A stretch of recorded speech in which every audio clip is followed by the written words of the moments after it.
আজকে আমরা coordinate bonding শিখব।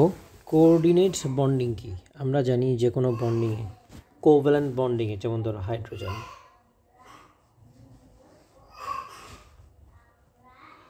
সব সময় equal amount of electron share হয়। অর্থাৎ একটা হাইড্রোজেন যদি ও একটা শেয়ার করে আর একটা হাইড্রোজেন একই নাম্বার শেয়ার করবে, এটা ছাড়া কিন্তু কখনো শেয়ারিং হয় না ইকুয়াল। কিন্তু এটা তো কোভ্যালেন্ট বন্ড, কিন্তু কোঅর্ডিনেট বন্ডিংয়ে শেয়ারটা ইকুয়াল হয় না। হ্যাঁ, ইকুয়াল শেয়ার হয় না। কীরকম? দেখা যায় যে একটা এলিমেন্ট ইলেকট্রন দিচ্ছে, আর একটা এলিমেন্ট সেই ইলেকট্রনটা নিয়ে চলে যাবে না। চলে গেলে তো এটা আয়নিক হয়ে গেল। একটা এলিমেন্ট দিল, দিয়ে পজিটিভ হয়ে গেল, আরেকটা এলিমেন্ট নিল, নিয়ে আয়নিক নেগেটিভ হয়ে গেল, তারা জাস্ট ইলেকট্রনটা নিয়ে ফেললো। সেটা হচ্ছে আয়নিক বন্ডিং, যেমন সোডিয়াম ক্লোরাইড। বাট এখানে হচ্ছে সে ইলেকট্রনটা দিবে, কিন্তু সোডিয়াম যাকে ইলেকট্রন দিবে সেই ইলেকট্রনটা নিয়ে শেয়ার করবে। তাহলে এটা আমাদের সিলেবাসে কি কি আমাদের জানতে হবে। One is ammonium ion. দেখো অ্যামোনিয়াম আয়নে আসলে কি হচ্ছে আমরা একটু দেখি। অ্যামোনিয়ামে NH3 আছে, NH3 একটা লোন পেয়ার আছে, রাইট? এটাকে আমরা এভাবে লিখতে পারি NH3, ঠিক আছে? এখন ও যদি H+ সাথে রিয়্যাক্ট করতে চায়, বন্ড করতে চায়, তাহলে কোভ্যালেন্ট বন্ড সম্ভব না। কেন? কারণ H+-এর তো কোনো ইলেকট্রনই নাই, তার একটা ইলেকট্রন ছিল, সে এটা দিয়ে দিছে। তাহলে ওর সাথে ও কীভাবে বন্ডিং করবে? যেহেতু এর একটা লোন পেয়ার আছে, সে কী করবে? এটা হাইড্রোজেন প্লাসকে দিয়ে বলবে যে তুমি আমার সাথে এটা শেয়ার করো। অর্থাৎ আলটিমেটলি এই যে ডটিং ক্রস ডায়াগ্রামটা হবে, সেটা হবে এরকম।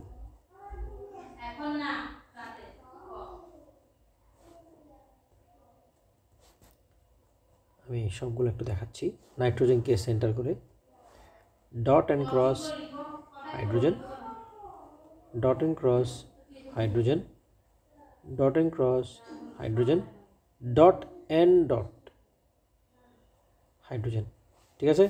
অর্থাৎ এগুলো সব কোভ্যালেন্ট বন্ড। এটাও কোভ্যালেন্ট বন্ড, এটাও কোভ্যালেন্ট বন্ড, এগুলো সবগুলোই হচ্ছে কোভ্যালেন্ট বন্ড। কিন্তু অ্যামোনিয়ামের এই যে এটা বন্ডটা, এটা কিন্তু coordinate bond. By the way, এটা কিন্তু H+, তাই এর পুরোটার উপরে একটা প্লাস হবে। এটাকে আমরা বলি NH4+। এখন তোমাকে আরেকটা প্রশ্ন করতে পারে, বলতে পারে অ্যামোনিয়াম ক্লোরাইডে কি কি বন্ড আছে সবগুলো বলো। দেখো অ্যামোনিয়াম ক্লোরাইড মানেই হলো অ্যামোনিয়াম প্লাস আর Cl-, right? Ammonium plus and কি Cl-। অর্থাৎ অ্যামোনিয়ামে প্লাস আর Cl-। অ্যামোনিয়াম প্লাসের ভিতরে কিন্তু তিনটা কোভ্যালেন্ট বন্ড আর একটা কোঅর্ডিনেট বন্ড আছে। আবার অ্যামোনিয়াম প্লাসের সাথে Cl- এর বন্ডটা হচ্ছে আয়নিক বন্ড। অর্থাৎ এখানে অ্যাকচুয়ালি তিনটা বন্ডই আছে। আয়নিক বন্ডিংও আছে between ammonium ion and chloride ion, এবং অ্যামোনিয়ামের মধ্যে হাইড্রোজেনের সাথে, তিনটা হাইড্রোজেনের সাথে কোভ্যালেন্ট বন্ড, আর একটা হাইড্রোজেনের সাথে কোঅর্ডিনেট বন্ড। এই হচ্ছে অ্যামোনিয়াম আয়ন। অ্যামোনিয়াম ক্লোরাইডের মধ্যে কী কী বন্ড আছে সেটা আমরা বললাম। এইবার আমরা কার্বন মনোক্সাইডের বন্ডিংটা দেখব। এটাও কিন্তু একটা কোঅর্ডিনেট বন্ড। দেখাই, আমি ড্র করে দেখাই। আচ্ছা, এবার আমরা দেখি কার্বন মনোক্সাইড। এখানে কি হয়েছে? এখানে কার্বনের যে বাইরের শেলের 4টা ইলেকট্রন আছে, আমরা জানি 4টা ইলেকট্রন সে কী করবে? সে 2টা ইলেকট্রনকে সে শেয়ার করবে অক্সিজেনের সাথে কোভ্যালেন্ট বন্ডে। কিন্তু খেয়াল করো, 4 নাম্বার ইলেকট্রন এবং 3 নাম্বার এবং 4 নাম্বার ইলেকট্রন, অর্থাৎ লাস্টের 2টা ইলেকট্রন সে কিন্তু অক্সিজেনের সাথে কোঅর্ডিনেট বন্ডিং করবে, অর্থাৎ সে এই 2টাই পেয়ার দিয়ে দিবে, ঠিক আছে? আর অক্সিজেন কিন্তু 2টাই দিবে, অক্সিজেন 2টা বেশি দিবে না।